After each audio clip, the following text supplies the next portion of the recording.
All right. So when did you open Pratt? 2016, May. In this location? Yeah. But did you have to come up like all of us did? Were you fucking off in your garage and training like just a bunch of like, in front, like how, what was the startup? Yeah. So I was hired here right out of college. So Yeah. I did my internship here. Where'd you go to school? Kane. Okay. It's about 30 minutes from here. Originally Bryan. I did a year there. Okay. Thought, ironically, I didn't want to do business. And I went there for business school. But I'm like, you know what? I don't think business is for me. So I went and did exercise science at Kane. But from the internship, came here, I worked as a test employee for the first 4 years, 2012, 2016. I became obsessive over the small group personal training model, the semi-private model. Really wanted to run it. Because back then, it's not like Vince Gabriel, it's not like all those guys are creating all the content about that back then, or like, why that model? Why small group? Yeah, so I interned with Vince before coming here for a cup of coffee, did a 40-hour internship, but I was very impressed with how he ran his business, especially back in 2011, 2012-ish. Like he was very much so a technician. Yeah. He's a big business guy now, but like when he was there, he was like, I don't know if a lot of people know about Vince. He was big time technician, great trainer, ran a great, had a great service and offer and everything. So I went there, watched for 40 hours. I'm like, this small group personal training model is awesome. That led me to the Cosgrove and then researching some of his stuff. Yep. I saw Rick present in 2014 at Perform Better. And I was like, you know what, this is something I need to do, because I was doing 60-ish one-on-one personal training sessions a week at that point in time. So I was like, if there's a way for me to consolidate my members and put them all into one session and do fewer sessions potentially, that would be fantastic. So I did it with athletes first, and I ran the model as a test employee and really liked it. And I pitched Test at the time, the building I was working for, working as an employee. And they did not want to have me transition from one-on-one members to small group. They're just gonna be paying less. So my thought process at the time is that I'm definitely gonna do it. And if it's not here, it's fine. So I left Test, I gave my notice. And then they came back and said, like, why don't you open up your business here and then you pay us rent? So we at least have the guaranteed income coming in. Then you can do whatever you want. We'll rent out the back. They've got all the square footage. They're just looking to activate it as many times as they can. Yeah, exactly. So we started off with 25 to 30 members, which 90% were athletes. And then in May 2016, we started doing the small group personal training. And I say we, but it was just me. I never actually planned on having any employees. Yeah. I was just going to do a You just wanted a dope job for yourself. Yeah, make more money. Yep. Exactly. So yeah, 2016 is when we made the full transition to small group personal training. I was still doing a couple of one-on-ones on the side. But that's the origin story of how we got there. Let me ask you this. So at that time, it's interesting because the time that you're going to a Perform Better, the time that you're thinking about small, semi-private, and Vince is talking about it, and if small guys talk about it, group boutique is like, it's fucking, it's, you know, it's coming on and it's been the thing. Why do you think small group training hasn't really gotten the look until, like, you see Mayo go ahead and open Alloys, and like, do you think it hasn't gotten the look that boutique got? Yeah. For me, what made it attractive is that it was what I would consider to be a very high quality product because of the customization potential of each client. But I think large group is potentially just easier. You know, I think it's there's a lot of gyms that are running the large group model that they say, I have this one workout that I can run a bunch of people through, and I have to bring the energy as opposed to the quality of the product. Yeah. So I think that's potentially the difference. Like, you were upstairs a minute ago and there's nothing chaotic about it. There's a lot of people, but no one's on a headphone, no one's screaming, no one's having to create the energy of the group. Whereas I think sometimes that's challenging to say, like, create the value of the product based on the programming and the one-on-one interactions that you're going to have 6 times over, multiple times during the hour. When I look at it from like, I'm investing in it, and I'll be honest, like, if I'm looking at large group, I'm looking at semi-private, my number one thing is like, the semi-private thing, I can get behind. The coach brain in me can get behind it 1,000 times over.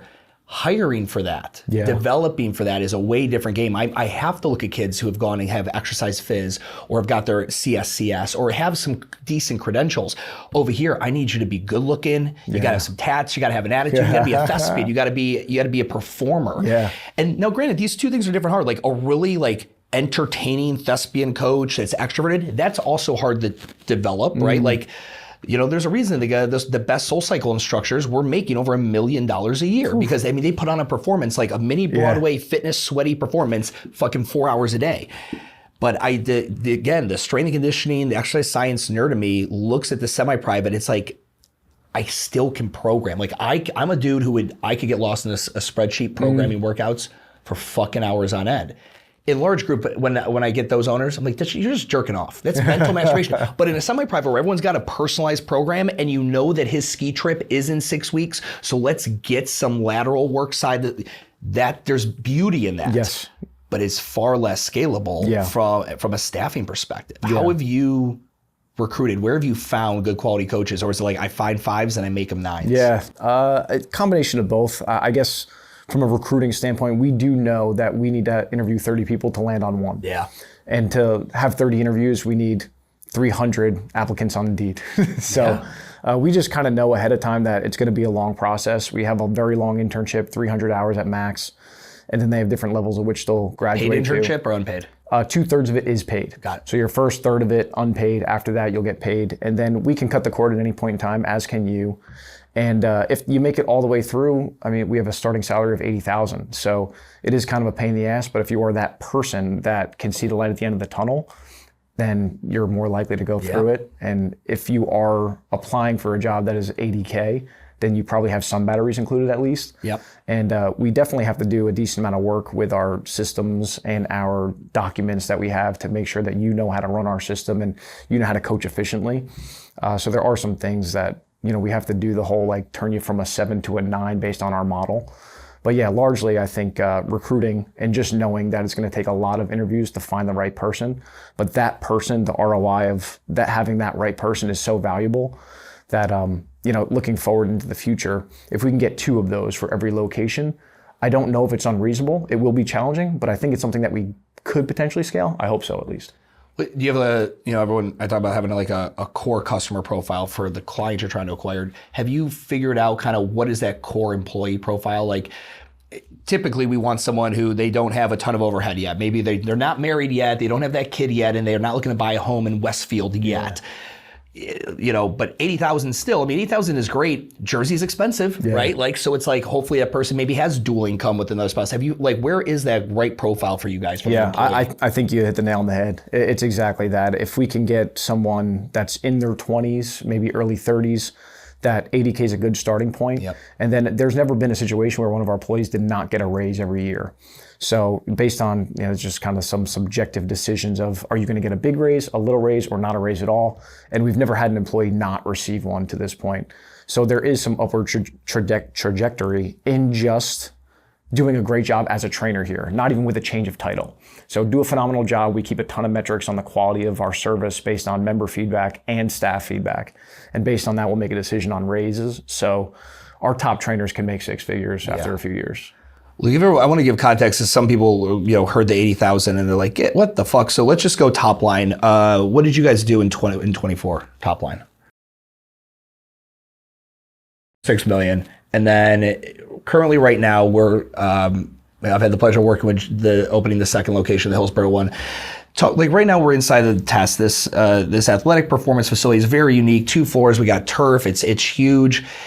But then you opened up the Hillsborough, and I'll be honest, when you and I first got together and you were talking about opening this up, and I, just from understanding what you had previously, and now we're going to this very micro model, a very express, sometimes like those deviations are what cause the wheels to fall off, right? It's like, I tried to do this thing. Talk to me about why wanting to go to this lean, sub 2,000 square foot box, semi-private, even because again, you just have this luxury of fucking 10,000 square feet here, or 9,000, whatever it is up there. Why did you want to go to that model? Yeah, I think it was more efficient for us. Right here, I love this place and I love what we do upstairs, but we're talking about 10 full-time trainers and we're talking about 900 members. Yeah. And that's a lot. Like we need 2 managers just to manage the training staff. We have a salesperson, marketing person, and then I work with all of them, so I'm managing those people that are managing other people. So we kind of have like layers here. Whereas in the Hillsborough model, we have 1.5 staff members and we're going to take 150 max members. So there's something attractive about the simplicity of that. I go there once a week for a meeting, and then if I drop in on sessions, everything is just smooth. I get great feedback from the members. We've had a couple events where the members have been like, it's great. You know, it's highly dependent on having great trainers. But if you do have the right people, it seems like the ability to fill it up and provide a high quality service and sell at a high percentage and generate referrals is even better than what it is here, especially with the cap being much lower than what we could take here. Because your payroll here is, you're what, $100,000 a month in payroll? Oh yeah. Yeah. Yeah, Easily, probably. Probably above that. Yeah. It's just super interesting because going to that leaner version, it's also, okay, I was using this quote with Kieran yesterday that's the Mel Gibson movie, fucking Patriot. Aim small, miss small. Yeah. Right? So like, you know, like, there is this thing, like they have this behemoth location. It's also kind of nicer to put a flag, smaller flags in all these different little markets and just like, that we didn't do it right on that one, or we didn't have the right person in that one, take it off the table. Versus when you have a big Megatron that goes south or it declines or whatever, that's a bigger fucking deal, right? Trying to replicate Megatrons in these big locations. Talk to me about when you opened the Hillsborough location, was it hard? Did it feel like it was starting over again? Because the brand awareness of Pratt Personal Training, it's not like people over there like, oh my God, it's coming. Like when you see a Chipotle's moving in, right? It doesn't have like the regional brand awareness to where everyone knew this thing was coming and was super excited. Talk to me about opening up a new location there. Because the great thing about Test here, when you came in, you were an employee. People knew you. There are other people coming through. There's a physical therapy here. Like it's a center. It's right on the corner of Main and Main. There's definitely Pratt's benefited from just this is a great hub of humans coming in and out. That was a simple retail center and a shopping plaza in New Jersey. How was that starting kind of from scratch with that location? Yeah, I would say we did benefit from the success of this facility even there. Okay. So we had so many referrals. Yep. So we made a big referral play with our members here. We got a ton of people. Like, from hey, a we're referral opening up there if you friends, family, coworkers that live in that area? Exactly. Okay. Yeah, so we got a ton of people there, and we allowed members, if you're willing to make the commute, to do their trial here ahead of time. So we had 80 members training here that were going to start training in Hillsborough the day we opened up. Yeah. So we had people waiting for the free trial to start there after doing a free trial here. So we were very aggressive on the free thing. Mm-hmm. We're probably not going to do that again. Yeah. But it worked out very well in terms of generating interest. Yeah. Then once we opened there, I think we just found everything else easier. You know, it's like, this is the product. We're going to go 6-1 instead of 8-1. We don't have a training coordinator. We don't have multiple zones. We don't have to worry about running out of equipment ever in regards to dumbbells with 32 people here versus 6 there. So everything from a product standpoint seemed much easier, and the operations was much easier. Having the salesperson now deal with 30 leads a month as opposed to 200 was easier. Yeah. You know, so everything just seemed so much smoother that I walk into the Hillsborough facility. I'm like, this just seems so simple relative to what this is. Yeah. So if there has been a benefit to creating such complexity in this model here in this location, it's that future locations will relatively seem very basic. Yeah. I want to talk about the pre-sale. What did you walk me through the pre-sale strategy that you ran through for the first micro location, the express location? Yeah. So being 30 minutes away, when we got in contact with the lead, we said, if you want, come here, do your one-on-one. So we had just gotten rid of the one-on-one consults here in this location, but we said, let's bring it back for Hillsborough leads only. Yep. So we brought them in, one-on-one consult. We did their normal assessment process. And then afterwards we said, if you're interested, you can start your trial here until we open up in Hillsborough. That should be soon. It ended up being, it wasn't soon. It was delayed. Yeah. So we had some people training here for 4 or 5 months for free, created a little bit of a scheduling issue. It got to the point where it was a little contentious between the existing members here and the future Hillsborough members. Yeah. But we opened up just in time before that became very problematic. Yeah. So we let them train here for free if they so chose. Once we opened up in Hillsborough, we did a free month.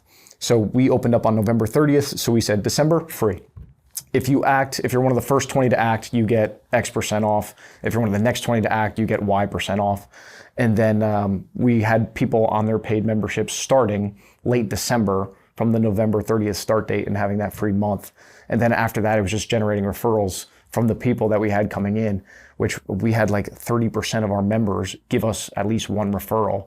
So at this point in time, we are full. We still have people finishing up trials that have come in from referral. But 80% of our members are paid, so we have 20% more to fill up, but the actual facility is relatively full in regards to people. How many members is that? 140. 140? Yeah. So what are you thinking, like the 160? Yeah, so if the average member is going to come 2.4-ish days per week, which we think is realistic, we just opened up Sunday. The staff was on board with it. I threw it out there, and we were at first not going to do it, but they're like, we'd love to, and I'll take the extra shift, one of the trainers. So the trainer was okay with doing it. We opened up Sunday. That gave us 4 more spots.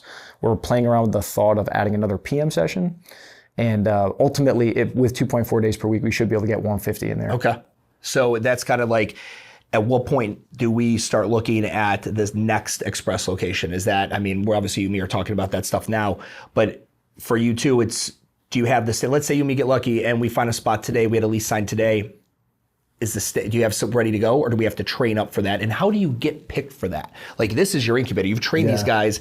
How do you select? And I remember us talking during construction, and every time I was asking, hey, things are going, it's like, that's fine. But you're like, I got a guy over there and he's fucking killing it. Yeah. What's his name? Jamie. That's okay. How do you pick who you're going to take from the HQ and give to one of these express locations? Yeah, I think of everyone upstairs right now, of the 10, a couple of them are relatively new, but of the 10 or 11 full-time trainers, 9 of them would be able to go and handle the main role of lead trainer there.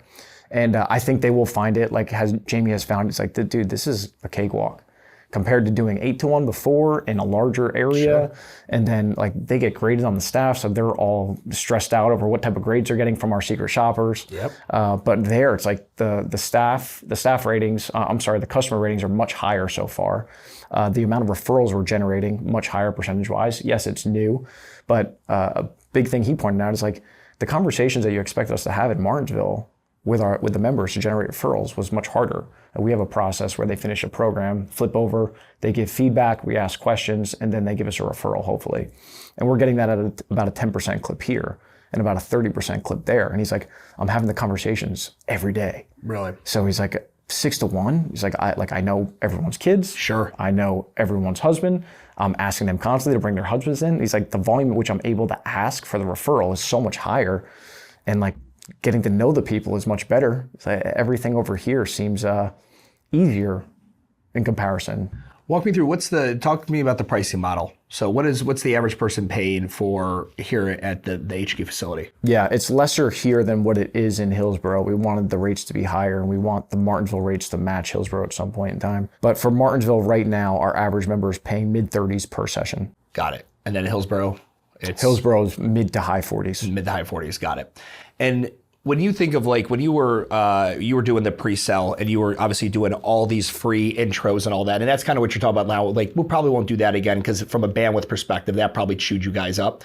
How are you thinking of doing it at the next express location? I think we'll do what we have standing here, which is a 2-week free trial, regardless of when you start. So hopefully generate a ton of buzz, get a bunch of leads based on the fact that we're willing to do the 2-week trial, which is what we do here.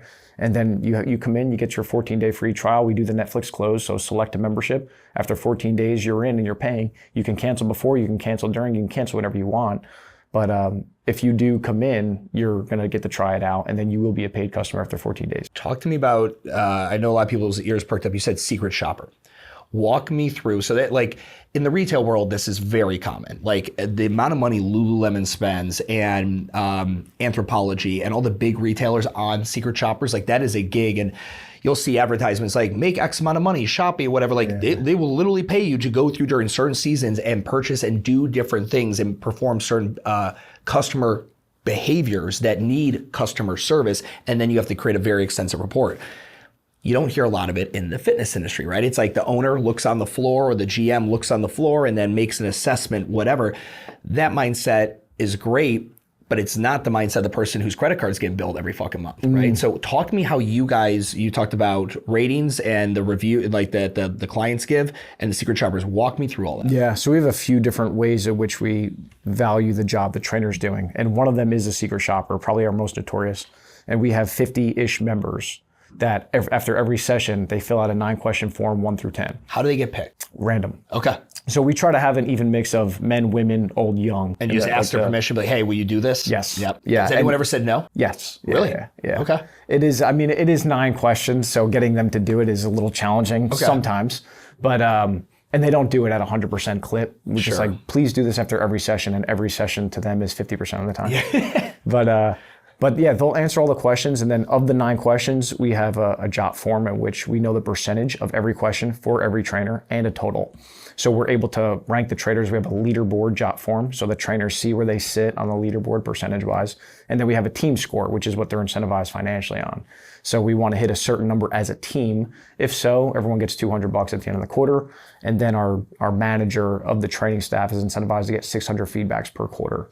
So she is on people's case about making sure that they're filling out the secret shopper enough so we have a high volume of feedback. So trainers are on salary. They also financially incentivize based on your version of like a net promoter score type scenario. Yeah. What are the other ways they can make money?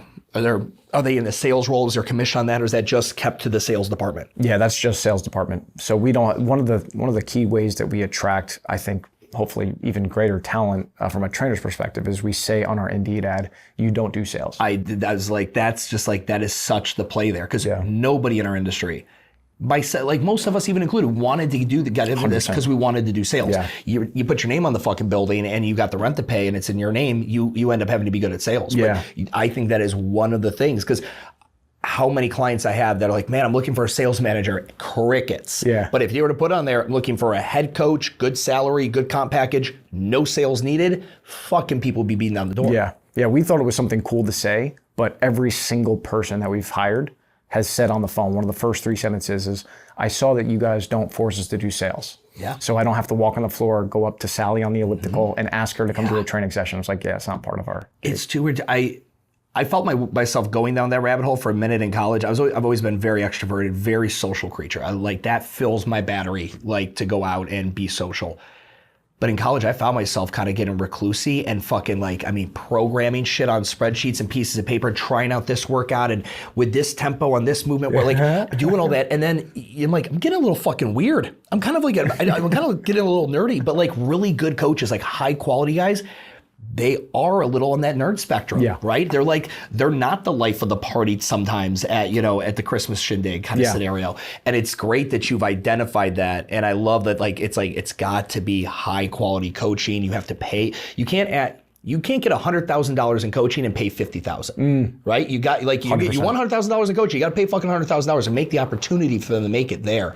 I'm we want the fucking nerds. Yeah. The people that are great in a one-on-one kind of scenario, but they're not going to go, they're generally not going to do the performance of a group coach one-to-many type scenario. Yeah.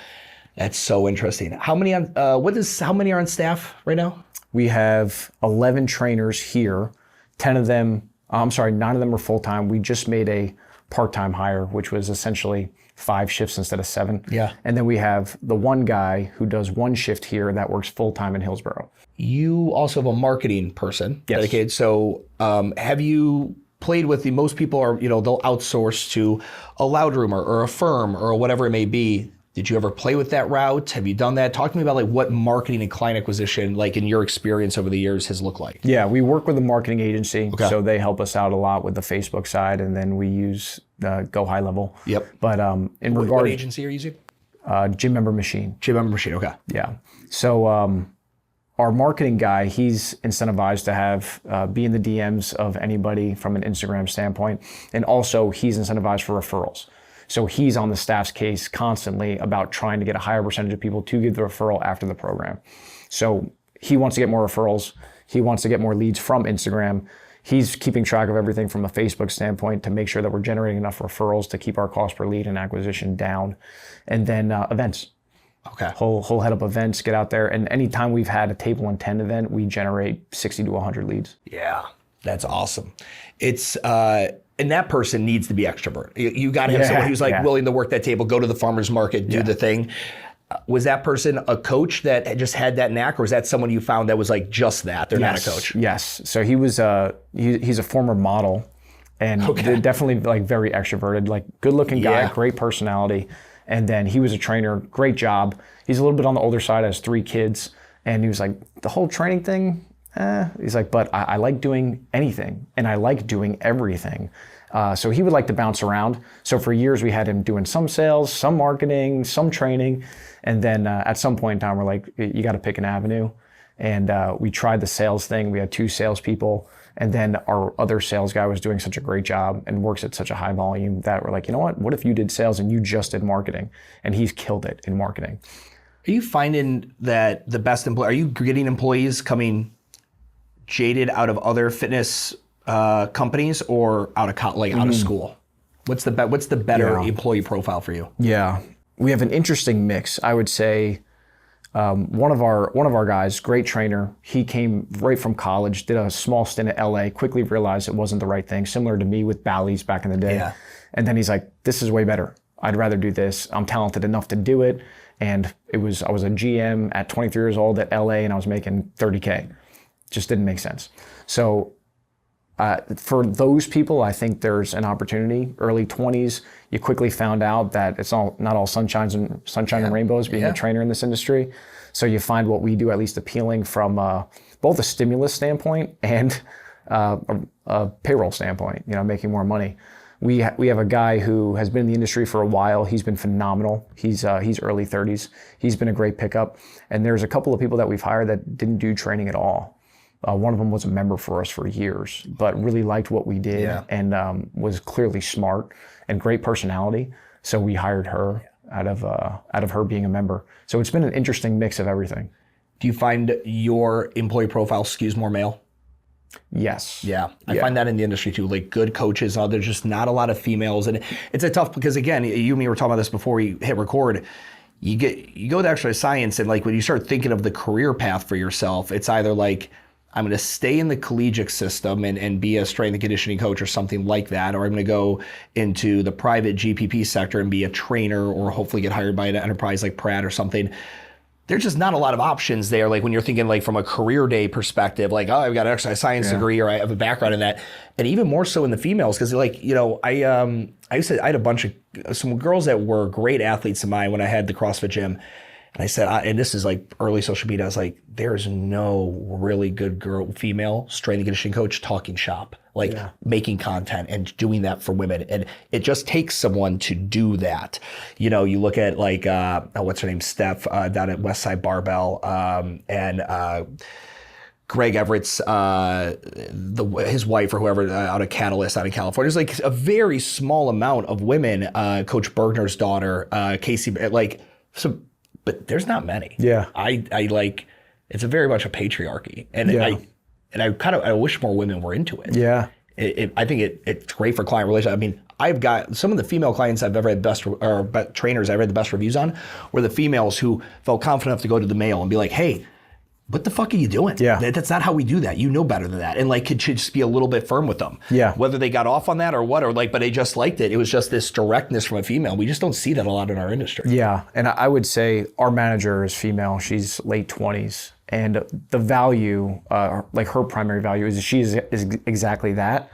But she gets her work done to a T. She is very T's crossed, I's dotted. Yeah. Whereas, we haven't had men that have been that have kind of fit that category. Like when we're talking about having a task list, having a projects list, like she's on it.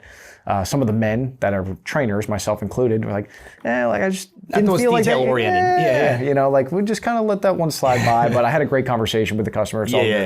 Whereas she's like, no, this is the playbook, this is the document, this is the checklist, like done. Yep. So that's been very beneficial. And I think I would say that our female staff is very much like that. Like they go through our documents, they say, oh, I see the checklist of like normal client interaction when introducing an exercise. Whereas the men are like, I kind of know it, I'm good, So it's kind of been we love all of our female trainers. We just hired our 3rd here, and they've always kind of been like very by the book. Yeah. Which has been helpful. When you're successful, and like it's funny, I wanted to ask you, back when you were at Bat, like, did you ever think you were going to do as well as you do? No. Like it's no chance. I find that when someone has hit success, and it's like it seems like it happens fast. It's obviously not fast, but it's also the guys that wasn't what they were chasing anyway, right? It's one of my favorite lines from Greg Glassman is like, the point of an airline is not to burn jet fuel. The point of an airline is to get you safely from point A to point B. In order to do that, you got to burn a lot of fucking jet fuel to do that, right? And it's like with the business, it's like you don't get into it to make the money necessarily. You get in for all these other reasons. And there is this kind of direct consequence that kind of happens by just doing a really good fucking job, right? But then you look back on it and you're kind of like, okay, I've got some money now. Things are we're kind of steady. This is a legit company. Holy fuck, I remember, like, you kind of take a second to take a breather and think back to all of it. Do you have those moments where you're like, do you ever have the moments where you're just, I can't believe it, and does it ever feel like I'm afraid to lose it? Like, it could go away tomorrow? Yeah, I would say at every step of like some of the landmarks, like I remember almost being on the verge of tears when we hit 30,000 gross in a month. And that's the moment I try to reflect on, because I don't get that much now. I don't feel it, you know, where it's like, we have a goal, like, if we're not doing $250,000 a month now, I'm upset. You know, and if we do hit it, that was my expectation. So back in the early days, before being smart enough to even set a goal or have an expectation, it was great to be able to exceed that. Now the expectations are so high, and I try not to pummel my staff with these very high expectations, and I try to, of course, be as positive as humanly possible for all the steps and point out our successes. We had one recently at the awards night where I had them stand up and just take a look at what we've done in regards to people. But those gratifying moments are few and far between now relative to what they were in the past. But I do try to actively bring myself back to those moments and just say, hey, remember when you thought, if you personally made six figures, that you were like, life was great.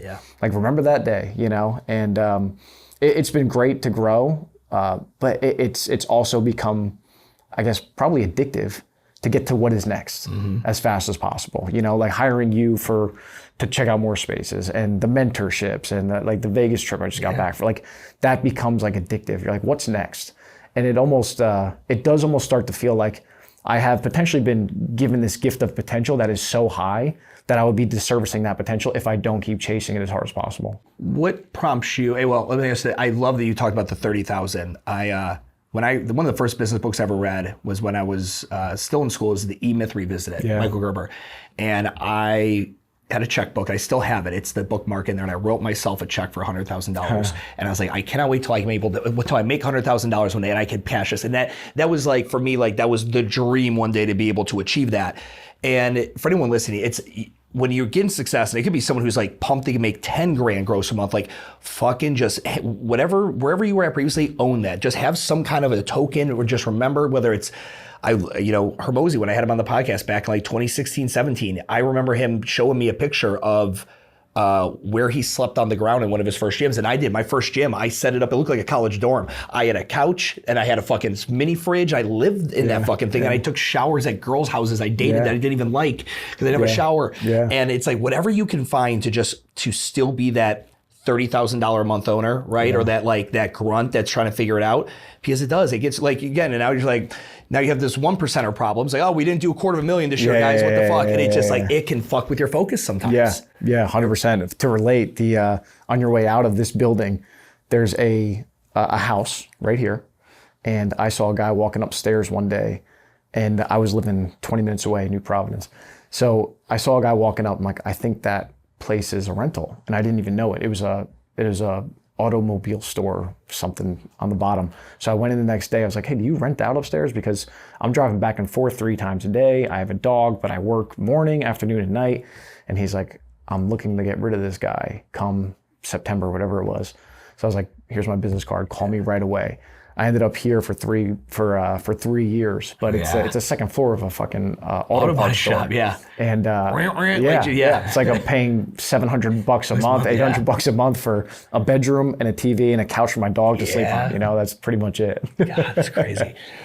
How, so going back to that, you're saying, doing all the mentorship and going out to Vegas and listening, guys, when you do well, a lot of opportunities also come by.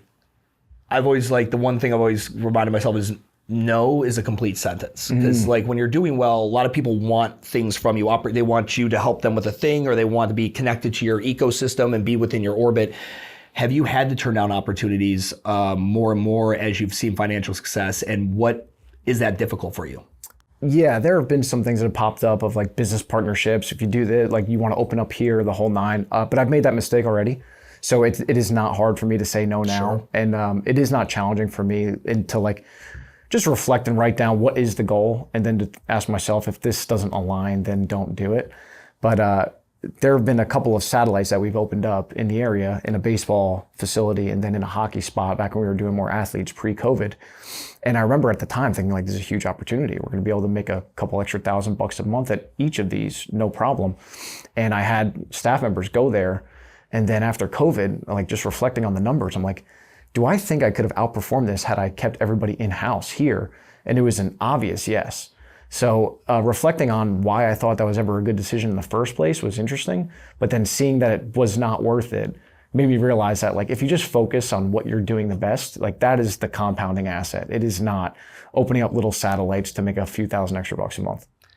How do you view, because we were just talking, you've got a newborn, how do you view work-life balance at this stage? Because especially with everything you're doing with new sites and location, you're not slowing down by any means. Yeah. How do you manage that, especially when you've got, this new addition to the family and all that stuff? Yeah, it's definitely given me a different perspective on valuing time outside of work. My fiance is great. She knows, and we're very clear on like, this is the goal and like, this is my mission, and I invest a lot of time into it. Is this your first child? Yes. Okay, yeah. Awesome. Yeah, so she's been great with all that, and she understands, and she's gonna take care of the kids. She's probably not going back to work.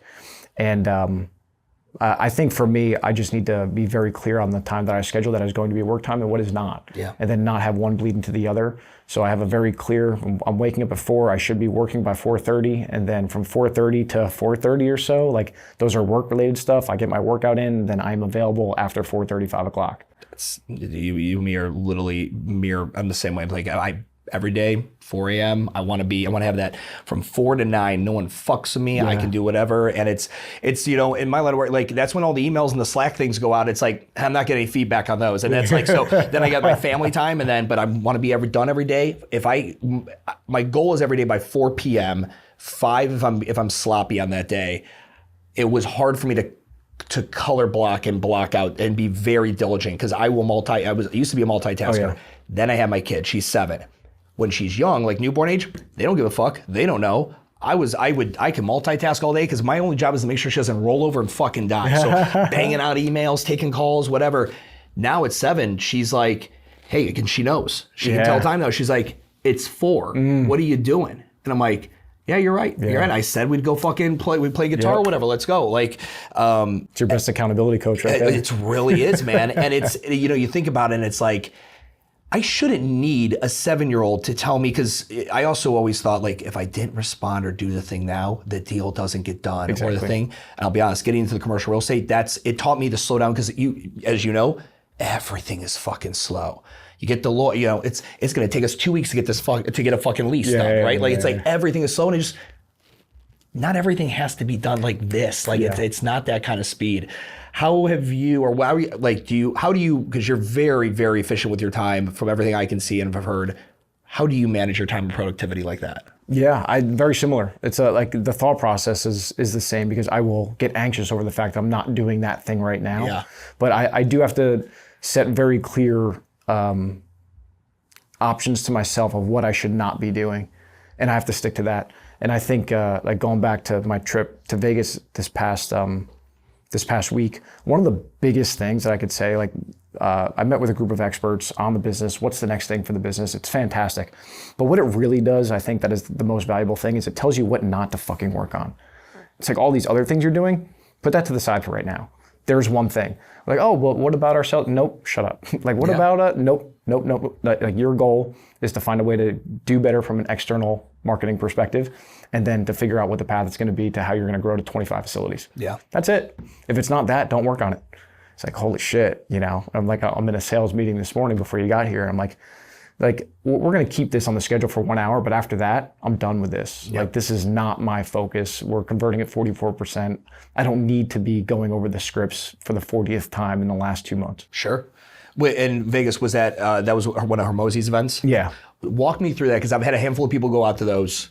I've heard good things. Walk me through, what was your experience like that? Yeah. So I went to their big scaling workshop. They have 100-ish people there.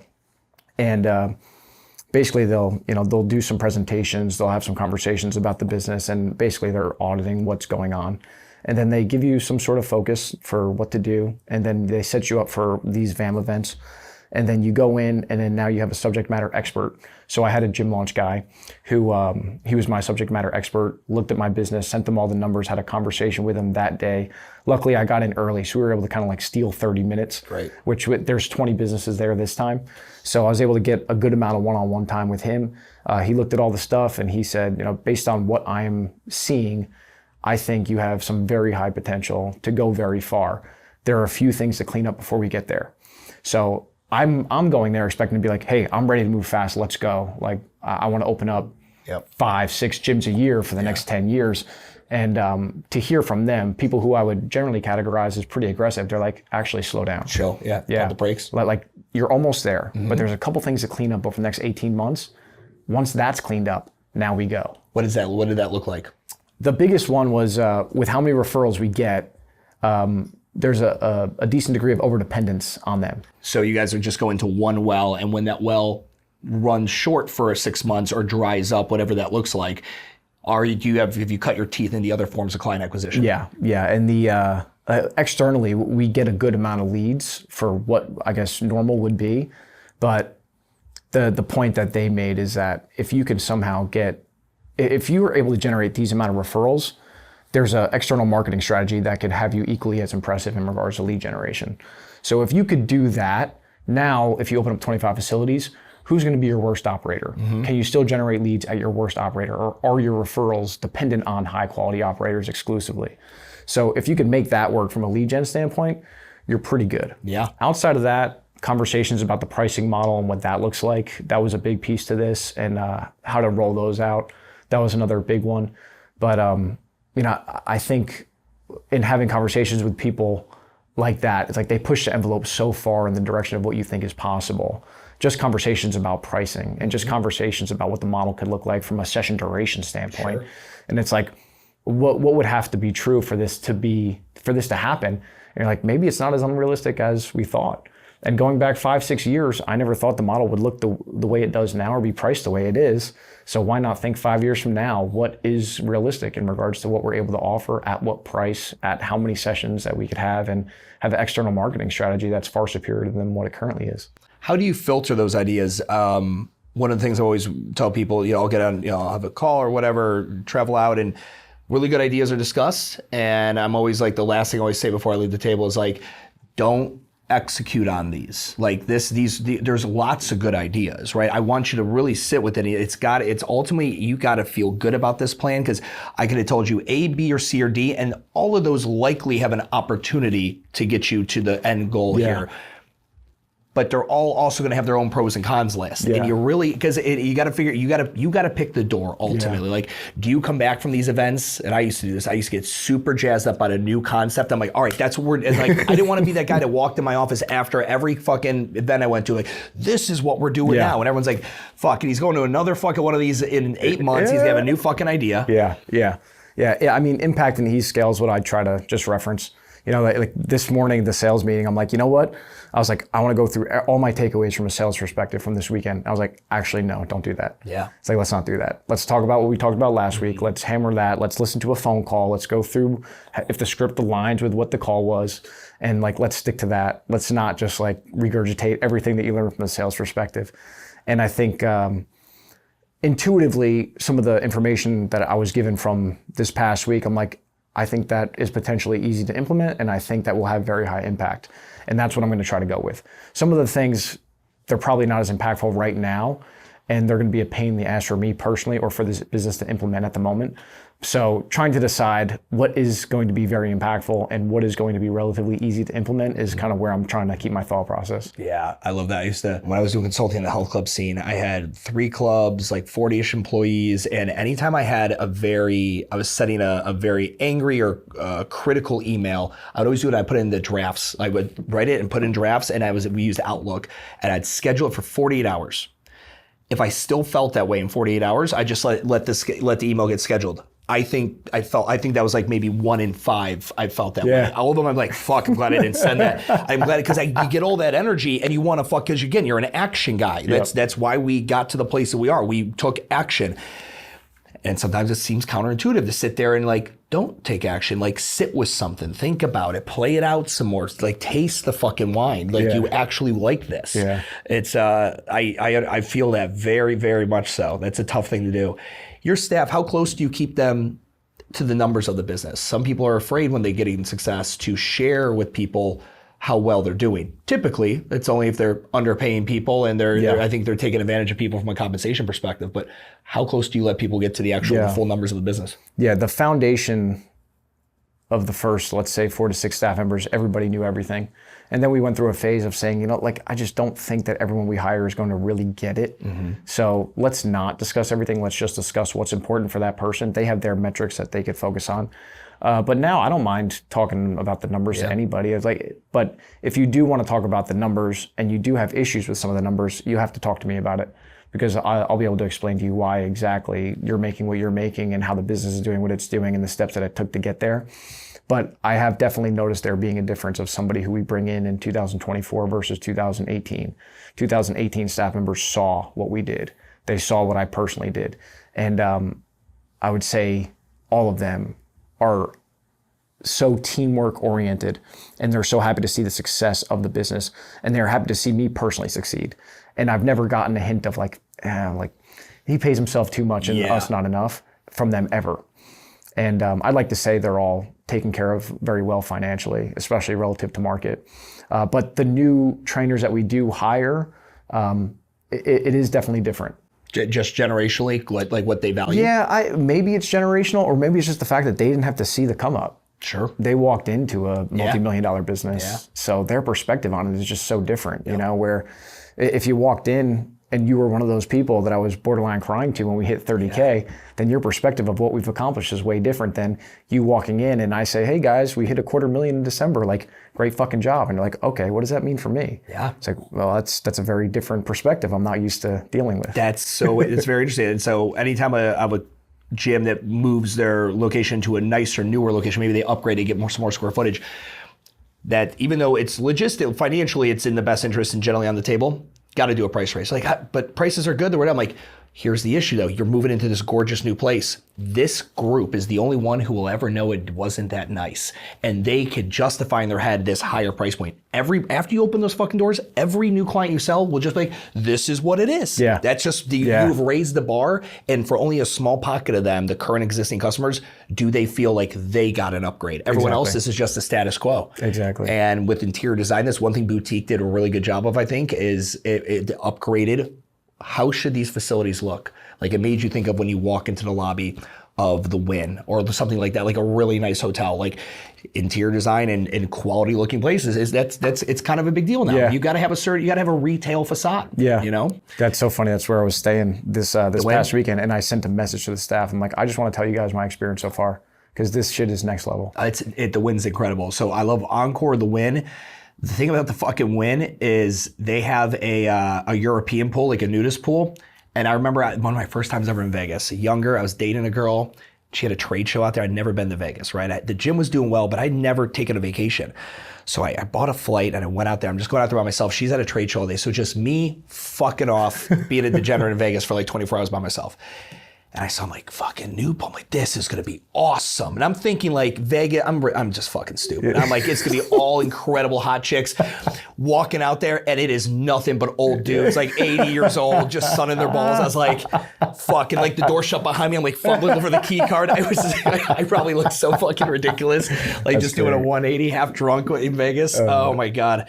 It was, but no, they do a great job. And hospitality is my thing. I constantly keep telling people like, if you guys are so close to it, but I like for gym owners to take the field trips to big cities that have a lot of fitness options to get a feel. I'm like, when you're there, if you can afford it, go stay at a nice hotel. Cause like when you stay at a really nice fucking hotel, that the quality of it, like the Ritz-Carlton, like that 5-15 rule, within if someone's within 5 feet of you, you got to go shake your hand. If they're within 15 feet, you have to acknowledge them. If they ask you where something is, you can't tell them, you have to take them to it. It's just little shit like that. And like there's CRM. Like in Charlotte, we have a Ritz, and my wife and I, we went there like 2 or 3 times, just little like staycation kind of things. They had notes from every fucking time we were there. They'd be like, oh, awesome. We're so glad you're back. I think it was last year, December, you was here. Awesome. Did you have your child? Like they knew, like the chick in the front, it was not the same woman. They just had notes on us in the system. Yep. And it's absolutely incredible if you really could boil it down, like we do fitness, but really we do hospitality. 100%. That's what gets the referral. 100%. And there's so many people not doing it at all, and so many people not doing it well, that it's such a differentiator if you do it. Like even if you're pretty good at it, that means you're outstanding relative to the majority. Yeah. You know, so if you're paying attention to it at all from a hospitality standpoint, huge win. How have you guys integrated? I had James Crowell on the podcast. They're opening up a concept, Proof 3, and they've got this really cool proprietary software. So everyone's kind of voted on what kind of wearable they like, right? Like when Orange Theory hit the scene, all these gyms like went out buying polar heart rate monitors, and we're all sitting here like, I used that in high school for my mile test. Like, but like this is not new technology, right? Yeah. Like, but now with the wearables and everyone's kind of, for the most part, selected one, have you guys had conversations like, how do there's all this data. It would be nice to know how much sleep our clients are getting. And like, do we become more of a wellness concierge, or is there a way to bring that in? Or is it like, that sounds complicated and we want to keep this simple? Yeah. Yeah. The latter is our perspective on that. I think it was Tim Lyons I heard say that, you know, the majority of our members are lifestyle clients. They know they need to work out and they're not going to, and you are the solution to that problem of them not exercising, so they can earn their glass of wine tonight. And I think that is true for 80 to 90% of our members. Very few and far between do we get somebody that comes in that says, I need barbells, I want to lift my ass off, I want that CrossFit-ish experience, and then tell me what my macro should be. I'm like, I'll have that conversation with you. And the staff loves badasses. Sure, But they're 1 every 50. Yep. And the person that wants to have that conversation about nutrition to get them to their goals faster is also few and far between. If so, simple conversation. Like we can give you the information. That's not a big deal. If he wants to hold you accountable to it, we could even check in on that and write that on your sheet. Like, hey, did you have your 4 glasses of water yesterday? Like we could definitely do that to a sustainable degree for us. But in regards to getting everything involved, my fear for products like this, and not that anyone's doing it wrong, but my fear is that once you decide to introduce 12 variables, the miss of one of those 12 makes people often feel like a failure. And I've done some accountability coaching with our members, in which I've seen them just psychologically shift over a missed day. And it's very challenging to get people out of that perfectionist mindset and have them think more along the lines of like small progressions and sustainability. And we deal with so many people that are just not exercising at all. And if they are exercising, they're potentially doing it on their own, and they are the classic commercial gym, treadmill for 15 minutes, a couple ab exercises. So that's the problem we're really trying to solve. The people that want higher levels of accountability, I'll geek out on that shit. I love it. The staff does too. Come in and say that you have experience with barbells and that you want to work on your 3-rep max. Well, we love that. But it's just not who we're dealing with often enough, and it doesn't seem to be the fix of the main issue for most people that we're dealing with. What's the average age of your core customer? 50. So as you look at that demo, and you're how old? 36. 36. Okay, so I'm 39, you're 36. When we are 50, our generation is, this elder millennial type to millennial kind of generation. We're going to be the most active that 50-year-olds have ever been. Like we'll be, because we grew up with this. Some of the boomers, some people older than us that are 50 now, some of them were, they caught the Gold's Gym bug when Arnold came on. Like they got into it and they were active. Not to the degree that we are. We have companies that sell $300 backpacks with weights in them that you can buy in Brook with now. We have there's so much more fitness integration. How do you see that market? Like, okay, I'm currently crushing this 50-year-old market now. Coming behind them, and again, you and me will line up with that perfectly. When you're 50, that market will be 10 times the size that market is now. Yeah. Everyone talks about, gyms are slowing down. I'm like, are you fucking high? Yeah. There's a line of us, and again, I use my age, I 40 years old. In 10 years, I'm gonna keep fitnessing. Now, it's whether I'm doing it autonomously or whether I'm doing it with instruction. And that's one of the things I think of from a future-proofing standpoint. Because now more people are in gyms, and the more you are being coached, you get to a point of autonomy, right? It's like, you drink coffee? Yeah. Guys who are really into coffee, like when you first drink coffee, it's just a coffee. And then you get really into coffee and you're like, no, I'm very picky about my coffee. I want it a certain way and it's a pour over, whatever the fuck. We don't really know a fuck ton about coffee. We just consume a product enough. We now we're an educated consumer and we can have preference in what we get. So if we're educating clients now that are in their 20s and 30s, when they're 50, have we educated them out of our service because now they are autonomous enough? And then if so, what is how do we keep them into a pain, program like what we have? It'll sound biased, but I think customization is potentially the answer. And technology will give us that opportunity, I think, to a greater degree. But if I think about what we do, if we were tech savvy, it would be way easier. Sure. But our programming variables largely factor what you prefer. So in trying to explain it as simply as possible, we'll design a 4-day program for every single person. That's 24 resistance training exercises with a cup of coffee at cardio in between the workout, more so to give us some logistical help in regards to time. So hop on the cardio for 3 minutes, get your heart rate up, come back to us, and we'll do a strength superset. But a lot of that, those 24 exercises, our programmers have decisions to make, and we get feedback from the members on how many of those do you want to be lower body, upper body, and core. And then of those 24 exercises, are you the type of person, based on these questions we asked, are you going to be appreciative of higher rep, lighter weight work because you find that to be better for you and you buy into the whole toning message of higher reps? If so, fine. We don't need to sell you on anything else right now. We just need you to like your workouts. Are you the type of person that comes in and you want to see the weights increase and you love progressive overload and you'll even say those words to us? If that's the case, great. We can manipulate the program to fit that bill.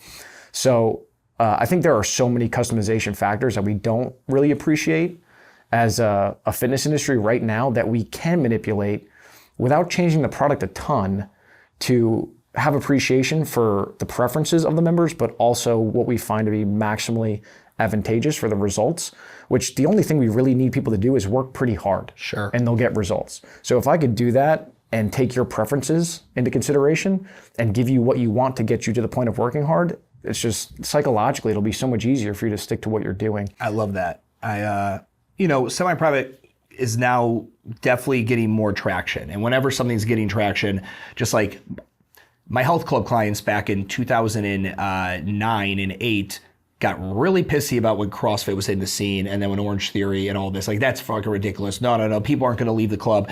Just like group fitness clients now, I just kind of get these like, what the fuck is the semi-private? I don't get it. Like with the semi-private, like when I think of group fitness, it's a buffet. Now, minus at the Wynn and Encore, really great places that fucking insane buffets with lobster claws and shit. Everybody would much rather go to a restaurant in which it will cost more, but the meal is a la carte. I get to eat what I want. Yeah. This idea of like going at like a gym, it's like, no, this is one side, like this is the workout today, but I want to, don't, shut up, doesn't matter. But I don't like to, shut up, doesn't matter. Yeah. This is the workout today.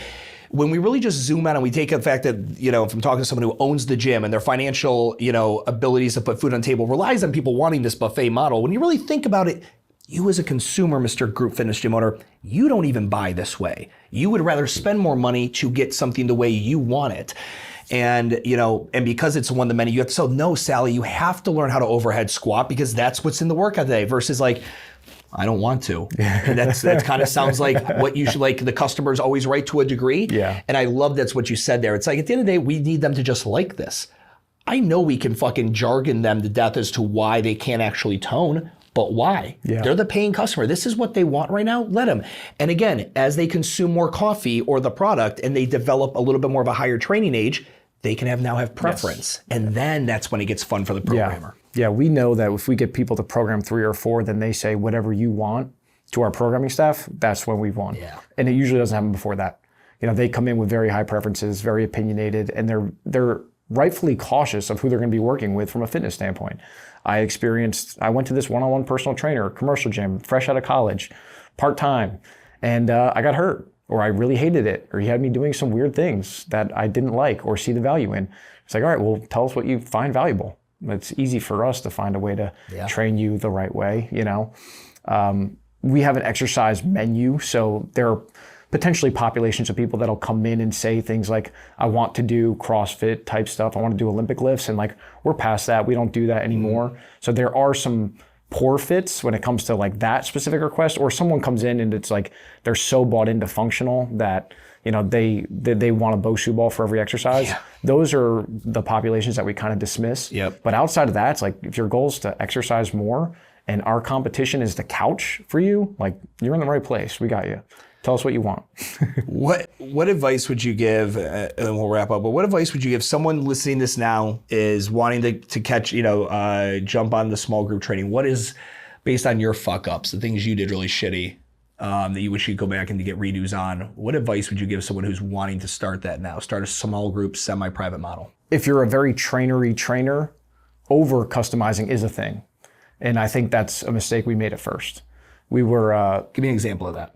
We didn't have an exercise menu, so we would do everything. So even the examples I just gave, if you wanted to do snatches, fuck, I like coaching snatches. You're doing snatches, no problem. And you may be in a session with a bunch of people that will never touch a barbell, but I'm still cool with doing snatches with you.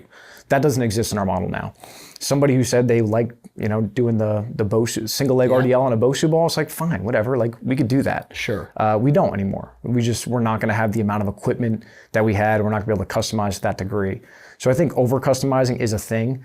I think you probably have to solidify your model of exactly what you think is going to be maximally effective for the largest possible population of people that are going to see you. And then if you do want to go the custom small group personal training route, I think that is the best bet. But I think there's a lot of people doing a very good job on small group personal training with the +1, -1 progression, regression of the generic whiteboard exercise today that are doing well. So I think it's... I think if you're considering small group or large group, I'm obviously biased and that small group is probably the way. But if you want to provide a better service for your people, if you want to attract people that are willing to pay more, I would definitely nudge people in the direction of doing small group over large. Yeah, I agree 100%. And the real estate profile makes it a lot easier, a lot more profitable. Brother, thanks so much for taking the time to do this today. I'm looking forward to spending some time. You got it.